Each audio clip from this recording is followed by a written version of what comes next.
The autumn wind pushed against the windows of the Mercer family home in suburban Pittsburgh, scattering dry leaves across the porch as if nature itself had grown restless. Lillian Mercer stood by the kitchen window, her eyes fixed on the street lamp flickering across the sidewalk. The scent of beef stew filled the house, a comforting aroma that clashed with the gnawing anxiety in her chest. Jack was late again, but not just the regular kind of late. She had called his pager twice and left messages with his office. That evening was different, and she felt it deep in her bones. Jack was a creature of habit. He left the office at 6 sharp, always called if a meeting ran over, always kissed her cheek as he walked in the door. That night, there was no call, no message, and no kiss. The only thing that arrived on time was a cold silence that seeped into every corner of the house. Their 7-year-old son, Eric, sat cross-legged in the living room, flipping through a battered comic book, unaware of the shift in the air. His mother tried to appear calm, humming softly as she stirred the pot, but every few seconds her gaze drifted back to the window. The last conversation she had with Jack replayed in her mind with unrelenting precision. He had told her he would be visiting a new location, something off the books following a lead tied to one of his oldest cases. He had promised it was nothing dangerous, just routine surveillance. She should not worry, he had said, because he would be back in time for dinner. But now the stew had gone cold, the candles had burned halfway down, and Jack's keys never rattled in the front door lock. At 9:40 p.m., she called the Pittsburgh field office. The young voice who answered the phone sounded unprepared to deal with an agent's wife, especially one whose tone sharpened with each question. No, Agent Mercer had not checked in. Yes, he had logged out in the morning. No, they had no information about his current whereabouts. Lillian stood there with the receiver still pressed to her ear long after the line had gone quiet. Behind her, Eric had fallen asleep on the carpet. She placed the phone down slowly, her hands trembling. Something had gone terribly wrong. She could feel it as surely as the cold creeping into the soles of her feet. She bent down to carry Eric to bed, whispering empty reassurances into his hair. He stirred only slightly as she tucked him in.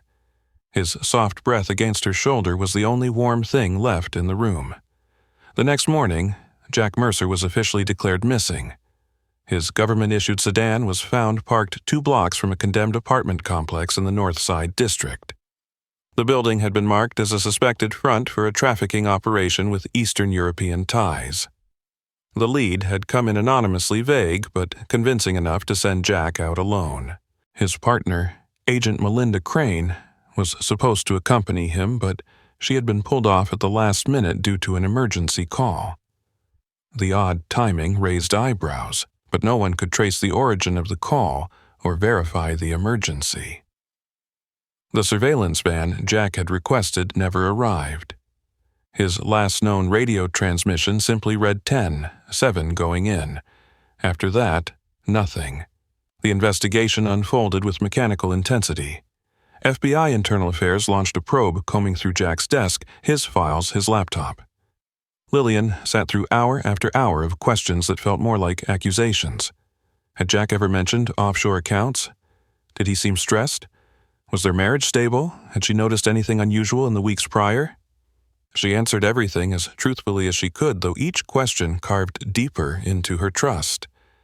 Jack had always been careful, diligent, too proud to break rules and too honest to bend them. But the more she defended him, the more the agents leaned back in their chairs with skeptical eyes, scribbling notes with silent judgment. 3 weeks later, the case stalled. With no sign of forced entry, no witness statements, and no physical evidence, Jack Mercer joined a long list of agents whose files were marked unresolved. A few of his colleagues whispered that he had gone rogue. Others suspected foreign involvement. A senior supervisor floated the theory that he had fled with confidential information. Only Melinda Crane voiced her disbelief, claiming she knew Jack better than anyone and that he would never walk away from his family.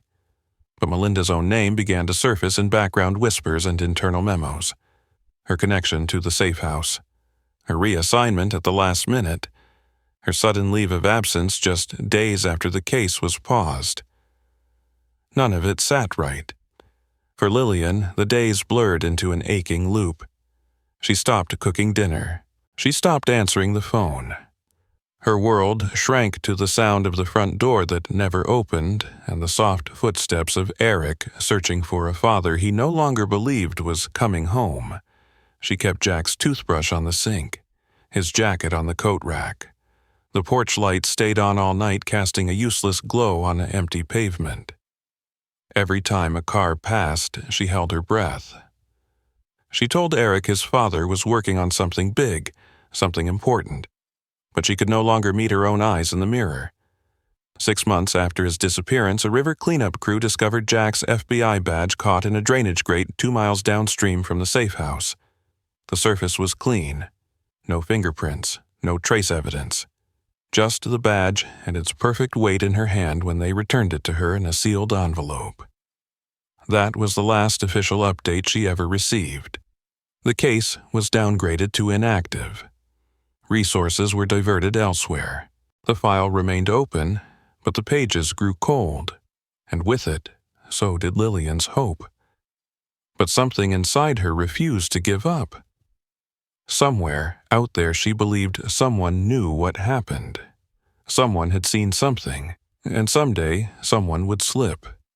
Until then, she waited, watched, remembered. Because people do not just vanish, not without someone else making them disappear. 6 days after Jack's badge was pulled from the river, Lillian sat in the dim light of their dining room, the envelope still unopened on the table. It rested between Eric's abandoned cereal bowl and a stack of unpaid utility bills. Morning light filtered through the thin curtains, highlighting the dust on every surface. In the silence of that hour, she ran her fingers along the crease of the envelope, not ready to see what might be inside. The last trace of Jack carried a weight she could not yet hold. Across from her, Eric sipped juice through a straw, watching his mother with a quiet seriousness that had not belonged to him before. He had stopped asking when his father would be home. Instead, he drew pictures of towers and helicopters and men in suits with radios. Lillian took another breath and slid the envelope closer. She had not opened it because she feared it would be all there was. Just the badge. Just that. Nothing more. At the field office, Jack's name had been slowly erased from the dry erase boards and duty rosters. His desk remained untouched for a while, then was quietly reassigned. A few co-workers left notes of sympathy on Lillian's porch. One left a bottle of whiskey and a card that simply said thank you for your service. None of them stayed long enough for conversation. Melinda Crane had been placed on extended leave for stress, a term Lillian had come to understand meant more than just exhaustion. It meant she was being watched. Whispers in the hallway, questions from internal affairs. Melinda had gone silent, disappearing into her apartment in Arlington with no visitors and no press interviews. A few weeks later, her voicemail was full and her blinds stayed drawn. Lillian wrote her a letter once but never received a reply. Eric had started to change in ways Lillian did not understand. At school, his teacher called twice to report that he had been drawing strange pictures. Doors with eyes, men in black coats, rooms with red walls. His sleep became erratic. He would wake up screaming in the middle of the night, unable to say what had scared him. Lillian moved a mattress into his room and began sleeping there just to keep him from waking alone. On the nights he did sleep through, she stayed awake staring at the ceiling, rehearsing conversations she had never had. Imagining what Jack had seen that night, what had gone wrong. She tried to piece it together in her mind, what he had known, what he had said, what he had left behind without realizing it. In April of the following year, Lillian received a visit from Special Agent Richard Dorn. He introduced himself as part of a small task force working on unresolved agent cases. He was tall, middle-aged, and wore a suit that looked slept in. His voice was calm, his hand steady, but his eyes betrayed a history of late nights and difficult truths. He asked if he could come in.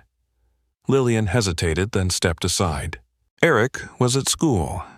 The house felt too quiet again. Dorn walked the living room slowly as if studying a crime scene that had long since been cleaned. He asked about Jack's state of mind before the disappearance.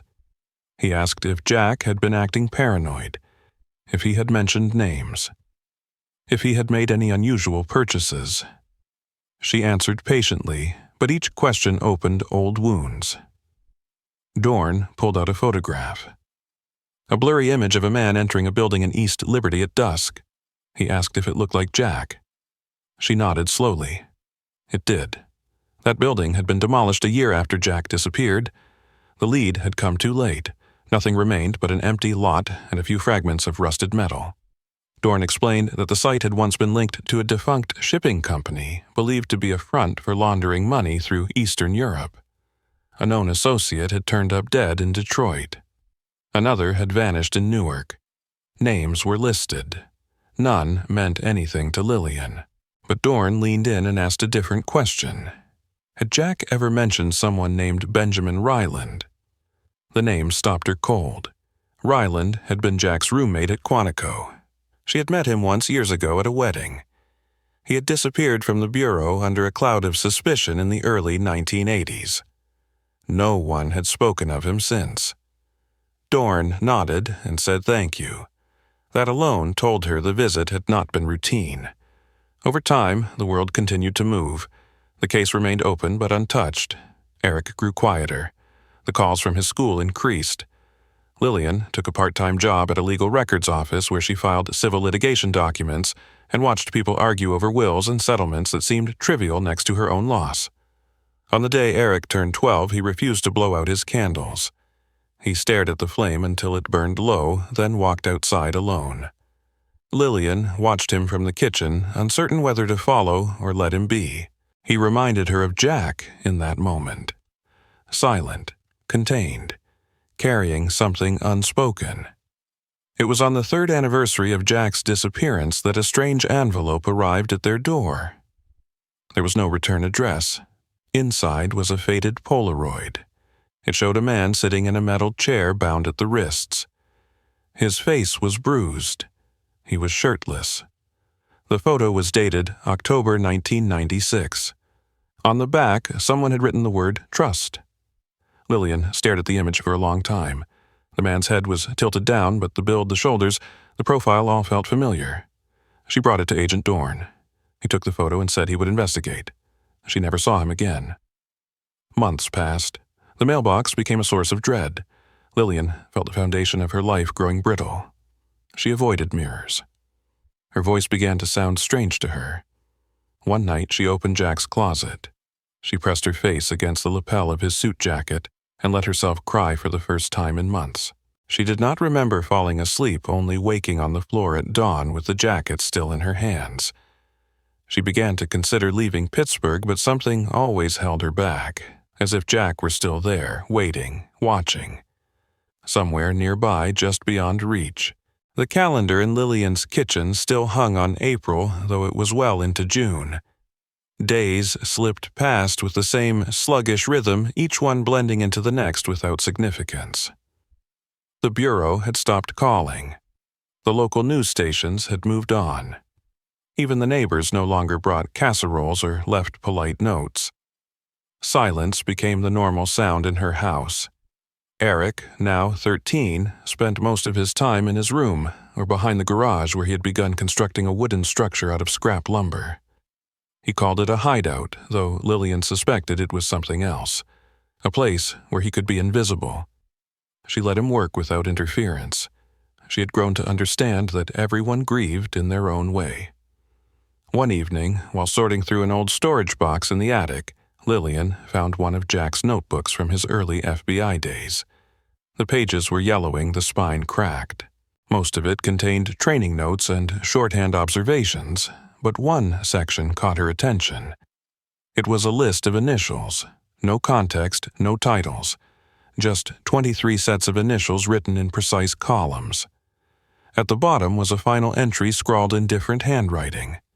It read, "Closed." She recognized Jack's blocky handwriting from the earlier notes, but the last line was unfamiliar. That inconsistency lodged itself in her mind. It stayed with her even after she replaced the notebook and climbed back down the attic stairs. She brought the notebook to a retired FBI analyst named Gerald Sampson who had worked in Jack's unit before taking early retirement due to a spinal injury. Sampson lived in a small rented house near the edge of town and rarely spoke to anyone outside his dog and local delivery workers. He greeted Lillian with a cautious welcome and took the notebook with fingers that trembled slightly. He did not offer her tea. He only flipped through the pages with increasing concern. After several minutes, he closed the book and sat back, his gaze fixed on the wall rather than her face. He said he had seen something similar once in an internal investigation. Lists like that often referred to monitored assets or covert contacts. He told her that if Jack had been keeping this outside bureau protocol, it might explain his disappearance. 3 nights later, Lillian found her car windshield cracked. Nothing was stolen. The damage was deliberate. She had parked beneath a street lamp near her front door. Whoever did it wanted her to see it immediately.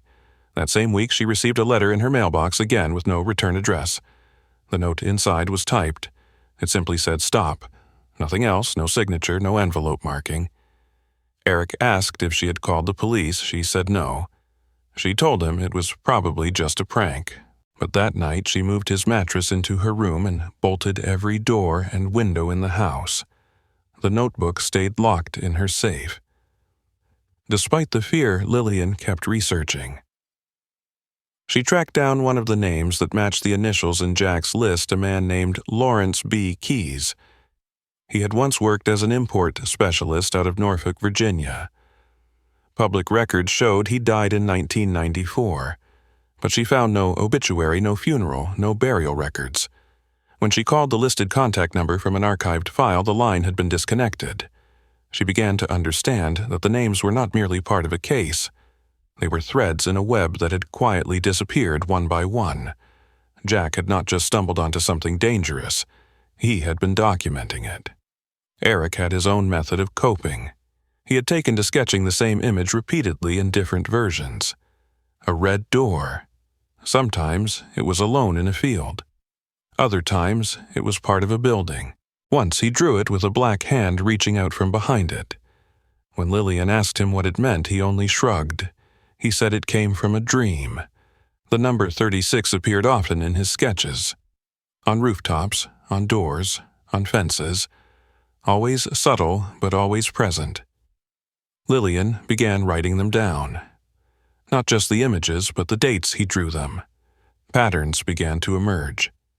The images spiked after certain phone calls, after letters, after visits from anyone outside their circle. She wondered if Jack had ever seen the same number, the same symbol. A retired postal worker named Marcia Taylor contacted Lillian after reading a forgotten news article about the badge discovery. Marcia claimed to have processed a package years ago marked for internal delivery to the Bureau, but it was rerouted to a P.O. box under a civilian name. She did not remember the address, but she remembered the name on the receipt. It was not Jack's, but it sounded familiar to Lillian. The name was Melinda Crane. She called the number she still had for Melinda. It rang 3 times, then disconnected. No voicemail, no tone, just silence. Lillian drove to Arlington herself.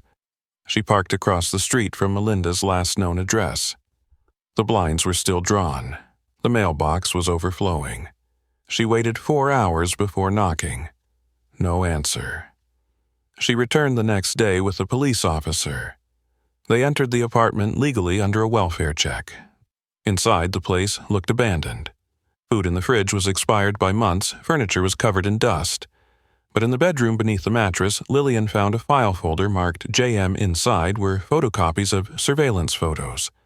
Some were labeled with dates, others with locations. One photo showed a man hunched over in a chair, face obscured. The timestamp was February 1996. The initials BR were scrawled on the corner of the image. The rest of the folder was filled with articles and redacted documents, all related to an operation called Dover. When she returned home, Lillian spent the night cross-referencing anything she could find on Operation Dover. Nothing came up through regular channels. She tried calling Sampson, but the number had been disconnected. She drove to his house the next day, only to find a for rent sign on the lawn.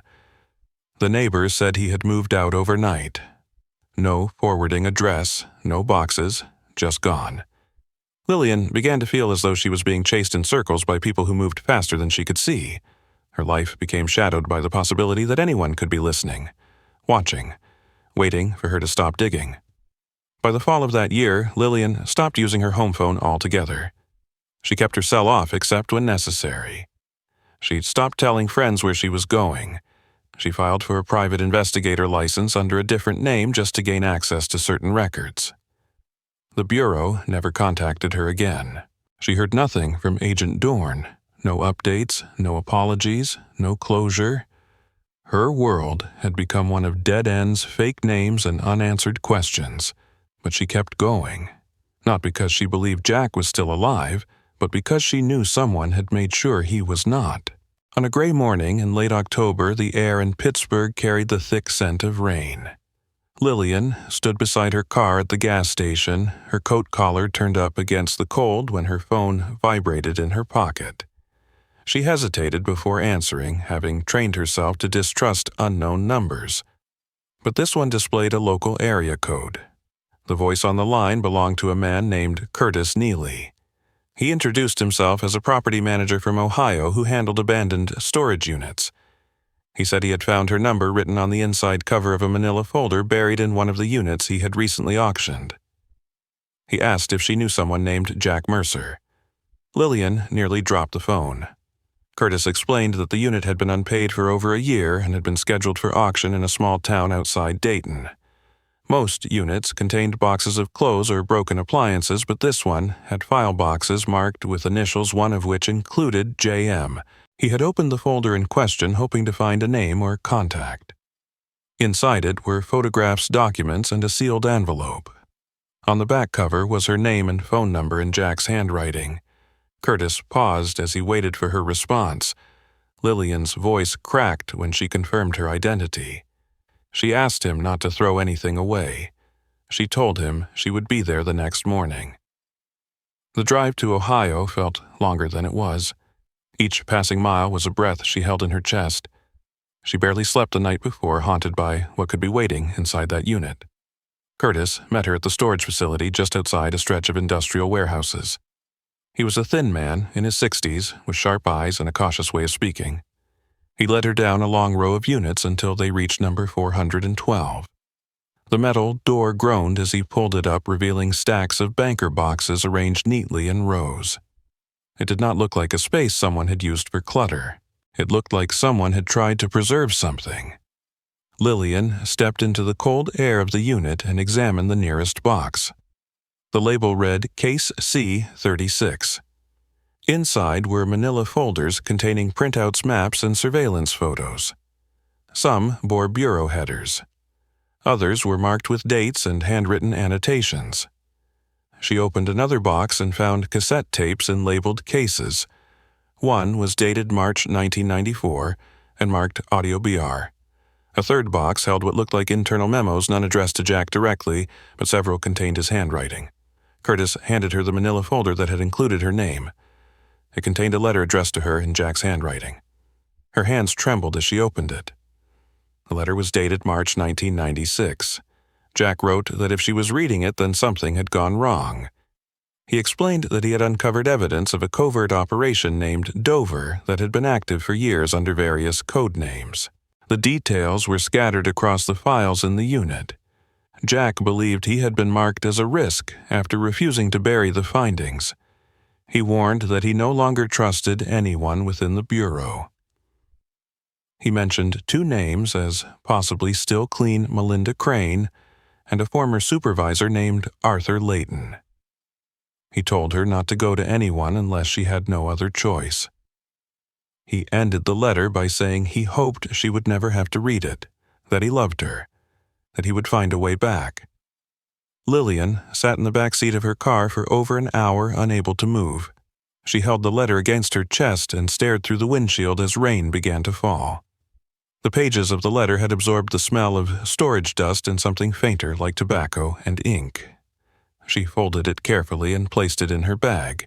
She knew she could not take all the boxes at once, so she returned the next day with a rental van. She signed the paperwork and claimed the contents legally under Jack's name, still listed on the lease. Curtis helped her load the boxes without asking further questions.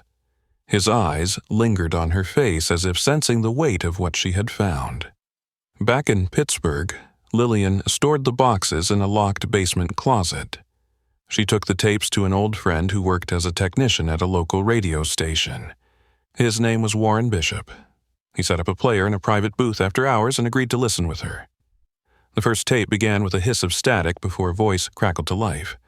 Jack's voice. He spoke slowly, narrating a series of locations and names. He referenced safe houses, money transfers, and meetings with foreign nationals. The voice grew strained as the tape continued. At one point, he said he believed someone inside the Bureau was orchestrating disinformation campaigns to discredit internal whistleblowers. He did not name them, but he mentioned a file called Red Marker, hidden in a second storage unit. He never said where. Warren made digital copies and gave them to her on a flash drive. He said she needed to be careful. His voice was calm, but his face was pale. He offered to help, but only in private, and only once. Lillian understood. She drove home with the flash drive in her pocket and spent the next week cataloging every document in the first 3 boxes.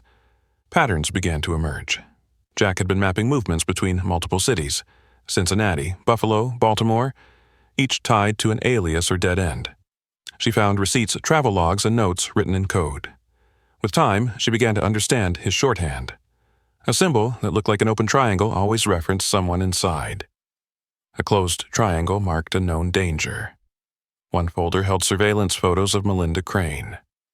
The date stamps showed her in Washington and Norfolk. In one image, she appeared to be meeting with a man whose face was turned away from the camera. The timestamp was 3 days before Jack disappeared. Lillian felt her throat tighten.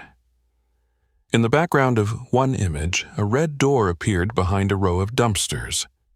On it was the number 36. She scanned the photo and printed it larger. The image matched the ones Eric had drawn from his dreams. She took the photo to his room and asked if he recognized it. He nodded and pointed to a drawer where he had hidden a sketch from 3 years ago. It was almost identical. Lillian printed out every photo with a red door.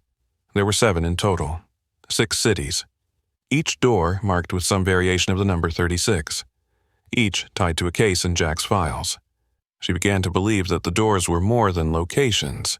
They were access points, hidden rooms, places where something was kept or something happened. She noted the addresses and created a map. 5 of the buildings had since been demolished or converted. One was still standing in Philadelphia. It had been converted into a self-storage complex. Lillian arrived in Philadelphia on a cold December afternoon. The sky hung low and colorless, casting a pale light over the row of warehouses that lined the industrial district near the Schuylkill River. She parked her rental car 2 blocks from the address she had marked on the map. The building was a converted textile mill, now operating as a self-storage facility. Its brick facade was weathered and darkened by time, but the red door with the faded number 36 remained. It was set apart from the others, smaller and with a dented frame. She stared at it from across the street for nearly 10 minutes before getting out of the car. Her breath came in small clouds as she approached. Inside the front office, a young clerk with a tattoo on his neck asked for her name. She gave the alias she had been using since the investigation turned personal. She said she was interested in renting a unit and asked about the history of the building. The clerk offered a pamphlet and a casual shrug. Most of the units had changed hands over the years. Some of them had no clear records prior to the mid-90s. When she asked specifically about Unit 36, the clerk frowned. That one was sealed off, he said. An old unit in the back, not used anymore. Unsafe flooring. He added that even the manager avoided it. Lillian thanked him and asked for a tour of the available spaces. As they walked the halls, she memorized the layout and exit points. Later that night, she returned alone. The rear lot was quiet, lit by a single flickering bulb above a loading dock. She moved carefully through the side gate and around the back. The red door was rusted at the hinges, but it gave way after some force. Inside, the air smelled of oil and mildew. The space beyond was long and narrow, more a corridor than a unit. At the far end sat a metal chair. A single light bulb hung from the ceiling, its pull chain swaying slightly in the draft. She stepped closer and saw marks on the concrete. Scuffing, scratches, darkened stains. She felt her pulse quicken. She reached for her phone and took several photos, then turned toward the corner where a faint outline of a box was visible beneath a tarp. The box was wooden and heavy. She peeled back the tarp and found a collection of photographs tied with twine. Some were black and white. Others were faded Polaroids. One image showed Jack seated in the metal chair, his head down, a shadow obscuring his face. His hands were bound. The timestamp read June 1996. Her breath caught in her throat. Another photo showed the same room, but from a different angle. A man stood in the corner, his back to the camera. He wore a dark coat. His hand rested on a nearby cabinet. There was something familiar about his posture. Lillian turned the photo over. On the back was a handwritten note. Do not trust him. BR. She took the photos and left quickly. Back in her hotel room, she laid them out on the bed in a grid. Patterns began to emerge. The man in the coat appeared in 3 other photos, each time near a door or cabinet, always just out of focus. In one photo, he held a file marked red marker. Lillian circled the image. The file had become symbolic of everything hidden. She knew that if she could find it, she might be able to end this. She scanned the photographs into her laptop and enhanced the contrast. On the edge of one frame, she noticed something odd. A reflection in a broken mirror showed part of the man's face.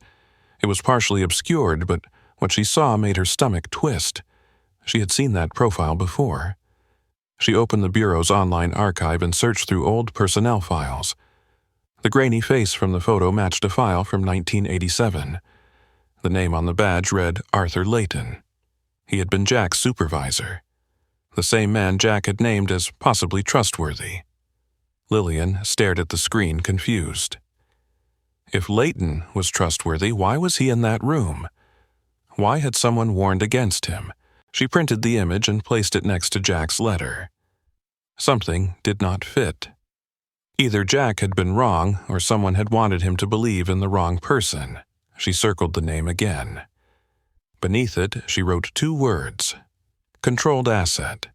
She called an old journalist acquaintance named Jenna Royce. They had worked together during one of Lillian's earliest temp jobs. Jenna had since moved into investigative reporting with a reputation for unearthing government cover-ups. Lillian shared what she had found. Jenna asked to meet in person. They sat in a small diner just outside Harrisburg. Over coffee, Lillian showed her the photos, the letters, and the map of locations. Jenna took notes, asked careful questions, and then paused. She said that the name Dover had appeared in one of her earlier investigations, tied to a closed subcommittee hearing in 1995. Most of the records had been sealed, but she remembered the date, July 11th. Lillian felt the memory ignite. That was the date Jack had told her he was close to something. The last time he ever seemed optimistic. Jenna promised to dig deeper. In the meantime, Lillian returned to the files from the storage unit. She reviewed each item carefully. One envelope had a set of contact sheets from surveillance footage. Most were mundane, but one stood out. It showed a woman entering a hotel under the name S. Graham. The woman was Melinda Crane. The hotel was in Baltimore. The timestamp was 2 weeks after Jack's disappearance. The next image showed her leaving with a man. The photo was partially torn, but the silhouette matched the man in the red door images. Lillian traced the hotel address and called the current manager. The man on the phone said they had changed ownership twice since the 90s. Old guest records were gone. She asked if he could confirm that the room numbers had stayed the same. He paused, then said yes. Most of them had. That evening, Lillian took out one of Eric's old drawings. The red door stood alone in a field with the small number 371 written in the corner. It had never meant anything before. but the hotel in the photo had been located on West 37th Street. She marked it on the map. It was not a coincidence. It could not be. She began to believe that Eric had seen something through Jack. Something passed down through photographs or memory, a faint echo of trauma preserved in imagery. She copied the drawing and added it to her files. Back in Pittsburgh, Lillian spread the photographs and documents across her kitchen table, the light from the hanging bulb above casting long shadows over Jack's handwriting. The image of Arthur Layton haunted her thoughts. She could not reconcile the man Jack once called trustworthy with the figure lingering in those surveillance photos. She kept going back to the note scrawled by someone else on the back of the photograph. Do not trust him. Beer, the initials made her pause. She had seen them before. The storage unit folders, the taped conversations. One of the files had been marked Audio BR. It had not occurred to her then, but now the connection became impossible to ignore. Benjamin Ryland. Ryland was a name Jack had mentioned only once years before. Lillian remembered the conversation clearly. Jack had said Ryland was one of the sharpest minds at Quantico, someone who could see through operations with terrifying accuracy. He had been assigned to special projects but had resigned early. Rumors had followed. Some said Ryland had leaked information. Others said he had disappeared into a black site. Jack had never spoken of him again. Lillian pulled out the original folder from the Ohio storage unit. Inside was a copy of a memo dated 1989. It listed several terminated agents. Ryland's name was at the top with no explanation given. Lillian searched for any public trace of Benjamin Ryland. The online databases yielded nothing, no tax records, no recent addresses. He had become a ghost. She called Jenna Royce again and asked for help. Jenna said she would check through some off-the-record sources and call her back in a few days. In the meantime, Lillian examined a set of travel records from Jack's files.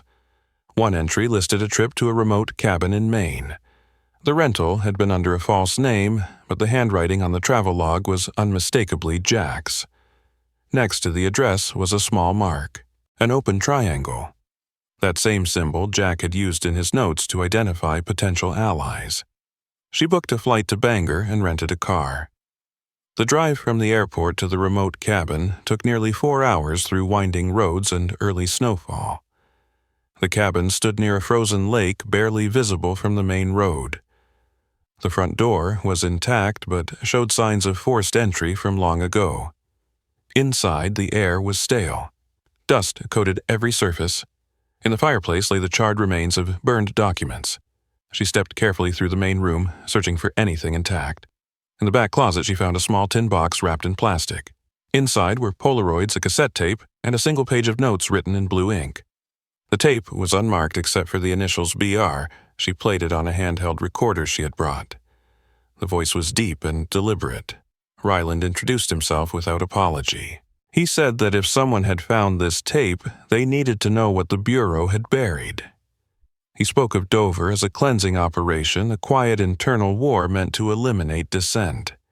Agents who asked too many questions disappeared. Records were erased. Evidence was hidden in plain sight. He said Jack had come too close and that someone had been watching him long before his final mission. Ryland named one other person, Arthur Layton. He called him the architect.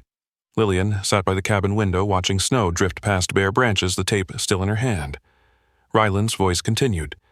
He said he had gone underground after Dover was decommissioned. He had left breadcrumbs for Jack, safe houses, messages, but someone had followed him.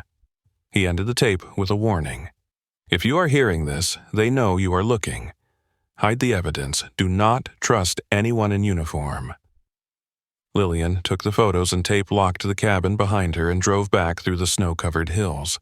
Back in Pittsburgh, Jenna called with news. She had traced a series of offshore property purchases made by a shell company connected to Ryland. One of them was a trailer park property outside Boise, Idaho. The paperwork had been filed using an alias, but the handwriting on the original lease matched the sample Lillian had shared. Jenna warned her to proceed carefully. If Ryland was alive, he had chosen to disappear for a reason. Lillian flew to Idaho with a growing sense of unease. The trailer park sat near the edge of a dry plain bordered by rusted fencing and lined with narrow gravel roads. She knocked on the door of Lot 7 where the record said the lease was active. No one answered. She waited, then turned to leave when an older man stepped from behind the neighboring trailer. He wore a faded cap and thick jacket. His beard was white and his eyes were guarded. She asked if he knew Benjamin Ryland. He said nothing, then motioned her inside his trailer. The man introduced himself only as Ben. His hands shook as he poured coffee into mismatched mugs. Lillian showed him one of the photos from the cabin. He studied it, then looked away. After a long pause, he spoke. He said Jack had been one of the few who had tried to fight the machine from within. That Jack had found evidence of Operation Dover's second phase. He said there had been a list of agents marked for elimination. Jack had uncovered the list, but had hesitated to go public. Ben said Jack had reached out to him in 1995. They had met once. After that, communication stopped. Lillian asked if Jack had survived the photos taken in Philadelphia. Ben nodded slowly. He said Jack had been moved. The Red Door was one of many. They were staging points. Places used to interrogate and break agents. Ben had tried to intervene, but had failed. Jack had been transferred somewhere else. A warehouse near Chicago. That was the last confirmed sighting Ben ever had. He never found out what happened after that. She asked why he had not come forward. He said they had gotten to his sister. She was found dead in her apartment 3 weeks after he went underground. It had been labeled a suicide. He said he never believed it. That was the cost of speaking. Ben gave her one final piece of information. A location. A place Jack had marked as the end. An address in Michigan handwritten on the back of a classified envelope. The old safe house in Northside Pittsburgh still stood at the edge of the block like a forgotten scar. The building had been repainted and the windows replaced, but its frame remained the same. It was a 2-story structure with gray siding and a low porch now rented to a retired couple who had no idea of its past. Lillian had not returned to that neighborhood in years, but the final address Ben Ryland gave her was scrawled on an envelope that matched the same location. Her hands were cold as she stood across the street watching for movement. There was nothing unusual, just a woman watering plants and a dog barking in the distance, but something inside her stirred. The weight of memory pressed against her chest as she crossed the road. She knocked on the door, and after a few awkward introductions, the new owner allowed her to look around. She claimed to be writing a book on unsolved cases and had reason to believe the house held historical value. The woman seemed skeptical but agreed. The interior had been remodeled with bright paint and hardwood floors. Gone were the shadows and dampness Lillian remembered. She moved slowly, taking in each room until she reached the basement door. She asked if she could look there. The owner hesitated but nodded. The stairs creaked under her weight as she descended into the dim space below. The basement smelled of cement and rust. It had been cleaned and partly finished, but the air was still heavy. Lillian turned on her flashlight and scanned the walls. One section at the far end looked newer. The bricks were slightly lighter, the mortar different.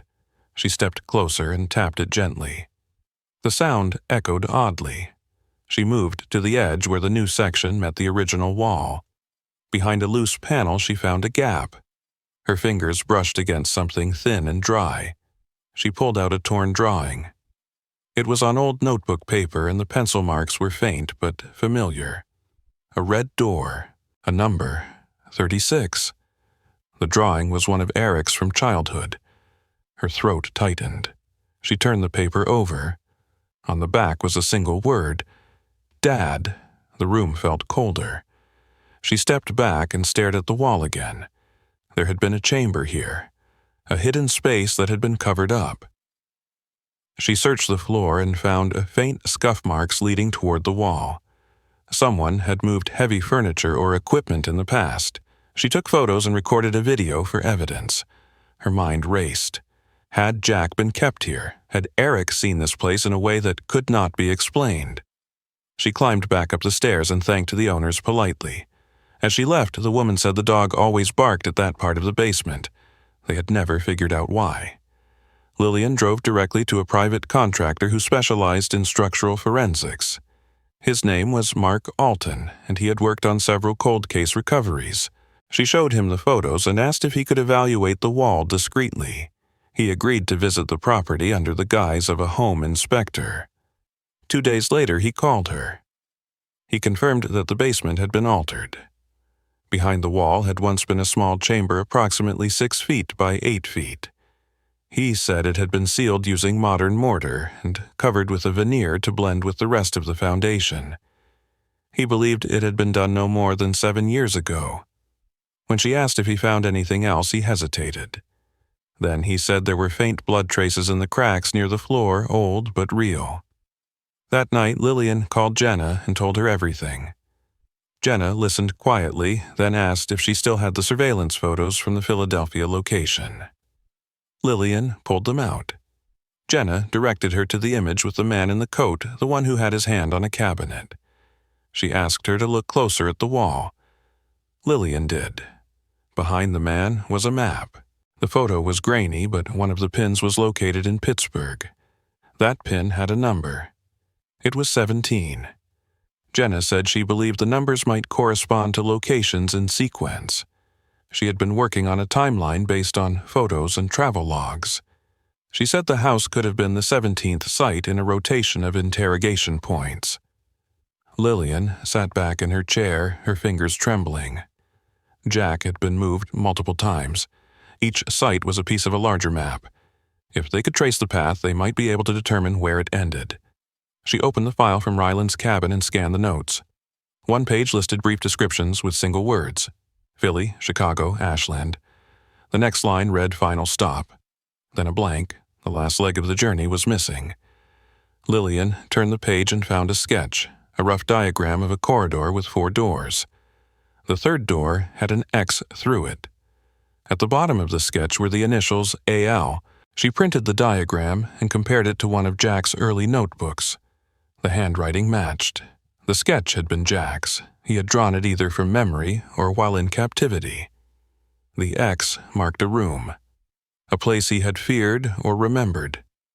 She took it to Eric, now nearly 16. He stared at the sketch for a long time.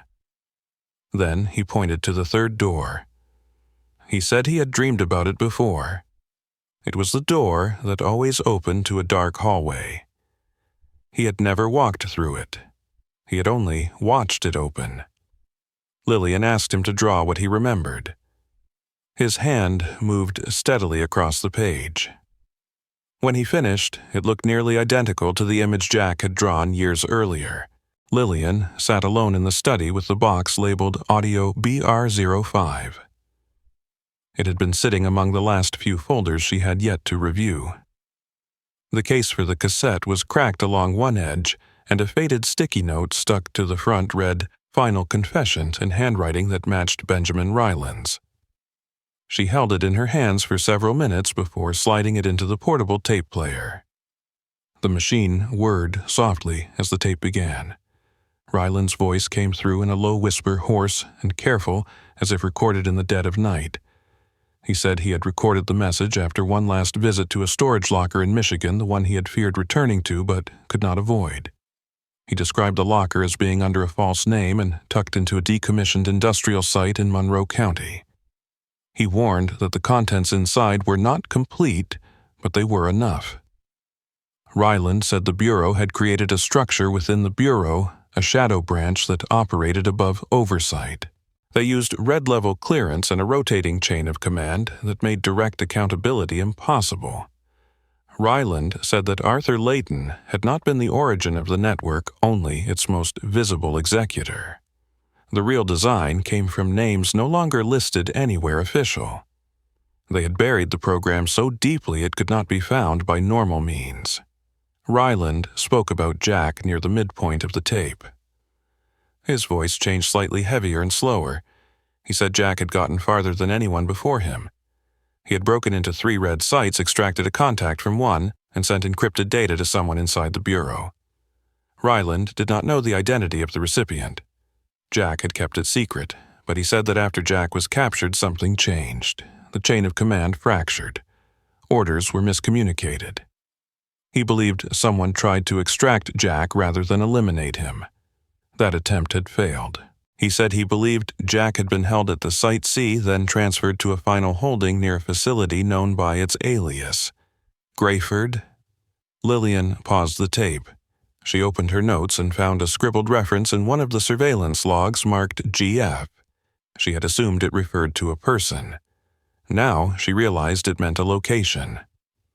She resumed the tape. Ryland said Grayford was not on any map. It had once been part of an experimental facility owned by a private contractor, then sold to a government shell company. No official address, no signage, no electricity listed in the county records. He gave coordinates instead. Lillian wrote them down. Her fingers trembled as she transcribed the numbers. Northern Michigan, deep woods, miles from any town. Ryland ended the tape with an apology. He said he had not done enough. He had failed too many people. He warned Lillian to trust no one. He said that if she reached Grayford, she would find more than files. She would find truth, and truth would not comfort her. The tape clicked and whirred until it stopped. She sat in silence for a long time, the sound of the empty player clicking once more before she shut it off. She called Jenna and gave her the coordinates. Jenna cross-referenced them with archived land transfers and found a parcel of forested land that had changed hands 5 times in 10 years. The last owner of record was a shell company dissolved in 2001. Since then, the land had been listed as undeveloped. Satellite images showed a clearing, but nothing distinguishable. Lillian packed a backpack and told Eric she was visiting a friend. She kissed his forehead and left before dawn, taking the rental car north along Route 23. The drive was quiet each hour, taking her further from what she had once considered real life. She stopped in a small town near Alpena to refuel and purchase a printed topographic map. She marked the coordinates and found that the clearing lay just beyond a stretch of logging roads. By late afternoon, she reached the last paved road. From there, she drove slowly down a gravel path following tire tracks that looked fresh. Her hands stayed on the wheel tightly. She drove for nearly 6 miles before the trees opened to reveal a clearing surrounded by chain-link fencing. The fence was rusted but intact. A gate hung half open. She stepped out, heart-pounding. The ground was damp. Her boots sank slightly into the soil. The trees around her stood motionless, and no animals stirred. Beyond the gate was a low concrete structure mostly buried into a small rise of earth. The roof was flat and blank. A metal door was bolted shut with a keypad long corroded. She walked around the perimeter and found a rear entrance also sealed. Then she saw it. A metal hatch partially covered by branches and brush. It was small, with a rusted handle and faded numbering on the side. 36, the same number. Her breath caught. She knelt and cleared away the debris. The hatch gave with a strained groan. A metal ladder led down into darkness. She pulled out her flashlight and descended slowly. The air inside was stale and cold. At the bottom, she found a narrow corridor. The walls were cement. The floor was uneven. Along one wall were faint markings. Lines and numbers, some scratched into the surface. She followed the corridor until she reached a chamber. It had been emptied of equipment, but the impressions remained. Bolts in the floor, a hook in the ceiling, and in the corner, a pile of torn cloth and a small recording device. She approached slowly. The device looked like a modified handheld recorder. It had been shattered, but the memory card remained. She took it and examined the room again. On the far wall was a message scratched into the concrete. Lillian. Not done. Her knees buckled and she sank to the ground. She did not cry. She could not. The message had been recent. The scratches were sharp, the dust around them fresh. Jack had been there. And he had been alive long enough to write her name. Lillian drove back from Grayford in silence, the roads winding through stretches of pine and frozen ground. She kept the memory card in her coat pocket, her fingers curling around it as if it could vanish if she let go. The word scratched into the concrete wall had not left her mind. Lillian. Not done. She repeated it like a mantra as the miles passed. At a rest stop outside of Flint, she used her laptop and a card reader to access the contents of the recorder. The files were labeled numerically with no timestamps. The first video began in near darkness. The image flickered, then steadied on Jack's face. He looked older, thinner, his eyes tired but clear. He whispered into the lens, speaking Lillian's name first, then Eric's. Jack said he had been moved 3 times. He listed the sites by their aliases. Site A had been in Baltimore. Site B in Chicago. Site C Grayford. He said he had known someone would eventually come looking. He left messages, notes, markings. But not all had survived. Some had been destroyed in sweeps, others had been buried. He believed his only hope was that someone had followed the map. Jack said he no longer believed in rescue, only in record. He wanted Lillian to know the truth even if he could not return. He began to name names. Each name he gave came with a detail. A file Jack had copied, a location he had visited, a code name tied to a covert file. One name stood out: Monroe Asher. Jack said Asher had been the coordinator behind Operation Dover. He had designed the network that filtered intelligence, redirected field agents, and neutralized internal threats. Jack claimed that Asher operated from within a private intelligence group that contracted with federal agencies. The company had been rebranded 3 times and was now known as Emberstone Strategies. Lillian typed the name into her browser and found a bare corporate website. No staff listed, no contact email, only a DC, mailing address, and a short mission statement about crisis response and strategic security. She called Jenna that evening and told her everything. Jenna listened without interrupting, then told her she had heard the name Emberstone before. It had appeared in a congressional hearing transcript redacted shortly after being released online. Jenna had saved a backup. She sent the file to Lillian within the hour. The transcript showed a senator questioning a defense official about off-books programs linked to missing agents. The official deflected repeatedly, but one exchange stood out. The senator asked directly about Dover. The response had been blacked out except for one line: "We no longer use that designation." Lillian read it twice, then again. She forwarded the document to a trusted legal contact in Philadelphia, someone who had once worked with whistleblower cases. He agreed to review it, but warned her that if Dover had indeed been real and protected under national security clauses, her possession of the files might already have drawn attention. She thanked him and closed the laptop. That night, she dreamed of Grayford. She saw Jack standing in the corridor, his hand against the wall, his eyes searching for something she could not see. The next day, she contacted Warren Bishop, the radio technician who had helped with the previous tapes. She asked if he could extract additional data from the memory card. He agreed to meet at a secure location. They sat in a locked booth at the station, the equipment humming around them. Warren plugged in the card and scanned the hidden partitions. He found one encrypted folder that did not appear on the Surface directory. Using a program Jack had embedded in the previous files, Warren unlocked the folder. Inside were 3 PDFs and 1 video labeled redmarker_final. The video was a screen recording of an internal Emberstone platform. A dashboard displayed agents' names, dates, and what appeared to be termination protocols. At the top was a folder marked Dover Asset Management. Jack's name appeared 4th on the list. Lillian's appeared 10th. The notes next to her name said Containment Preferred. Status Pending. Her heart pounded. Eric's name was not listed, but that only deepened her fear.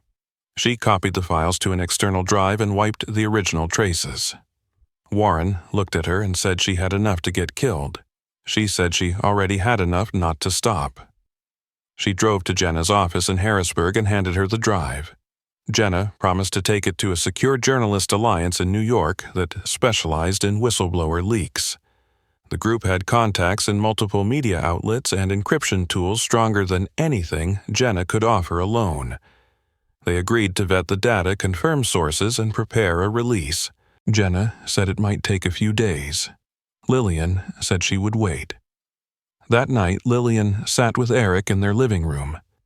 He asked her if she was scared. She said yes. He asked her if it was about Dad. She said it was about all of them. He looked down and said he remembered something. A door, a sound, a man with a limp. She asked him to describe it. He said he had seen it before he ever saw the drawing. Before she showed him anything. It was from a time when he was very small, maybe a memory, maybe a dream. He did not know, but it felt real. She held his hand and told him she believed him. 2 days later, Jenna called. She said the leak was approved. The files would be published under protection by the Journalist Alliance and mirrored on encrypted servers worldwide. The names would go public. The video would be seen. The data would not be suppressed. Lillian felt the breath leave her chest. She thanked Jenna and hung up. The next morning, news stations began reporting the leak. Dover files exposed decades of internal abuse. Whistleblower agent documented secret detention network. Emberstone under federal scrutiny. By noon, the Bureau issued a statement denying involvement. By evening, Senator Kyle Graham called for an independent investigation. 2 days later, Arthur Layton was placed under review. The public attention grew, but Lillian knew not everyone would face consequences. She knew some names would disappear, others would deny. Still, the truth had reached daylight. And it carried Jack's name. Lillian stood at the edge of the woods in early spring, her boots sinking slightly into soft earth, the scent of pine and thawing soil filling the air around her. The clearing beyond had changed since the day she found Grayford. A forensic team had spent 3 days extracting remnants from beneath the concrete structure, removing soil samples, cataloging debris, and eventually exhuming what was confirmed through DNA as partial human remains. They had not identified Jack's full body, but the findings included his watch-fractured bones consistent with prior injuries and a ring that Lillian had given him on their 10th anniversary. The remains were enough for the authorities to close the case, but not enough for Lillian to feel peace. She had stood by the investigators not to oversee them, but to witness every inch of what had been taken from her. The public fallout of the Dover files had consumed headlines for nearly 2 weeks. Journalists traced links to former FBI agents, political advisors, and subcontractors. Emberstone Strategies shut down its headquarters and removed all online presence. Senate hearings opened with limited transparency, and multiple former officials claimed no knowledge of the program. 2 field agents resigned within 48 hours of the release. One of them disappeared before being called to testify. No arrest had been made against Monroe Asher, but several journalists claimed he had fled the country. Lillian had watched the reports not with satisfaction, but with a numb kind of clarity.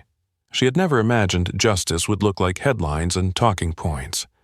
What she wanted could not be handed down in a courtroom. It had already been buried too long to return clean. She kept Eric home for the week following the release. He had stopped asking questions, but his silence had deepened. She knew he had seen something in the files that she could not take away. He had read Jack's last words, had watched the flickering footage of his father in a windowless room, and had sat beside her without speaking as the truth filled their small living room like smoke. She watched him sleep sometimes, curled against the wall as if guarding himself from something unseen. She wished she could erase those images from his mind. But she also knew that what Jack had left was not only trauma, it was also a record, a map of resistance. Jack had not died, nameless or forgotten. He had left a path. A week after the remains were recovered, a private service was held in a quiet cemetery outside Harrisburg. The headstone had already been placed, its inscription simple: Jack Mercer, 1957 to unknown. He chose truth over silence. Lillian stood beside it with Eric on one side and Jenna on the other.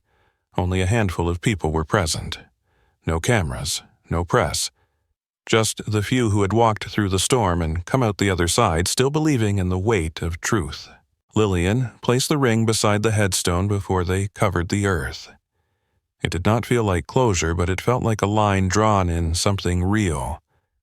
After the service, Jenna handed her a small envelope. Inside was a letter that had arrived anonymously 3 days earlier. The envelope bore no return address. The letter was typed and unsigned, but the voice within the words was familiar. It said there were others. It said Jack had not died in vain. It said that what had begun as a single leak had already inspired a second source. A sealed set of files had been delivered to a journalist in Brussels. The contents aligned with the Dover archive.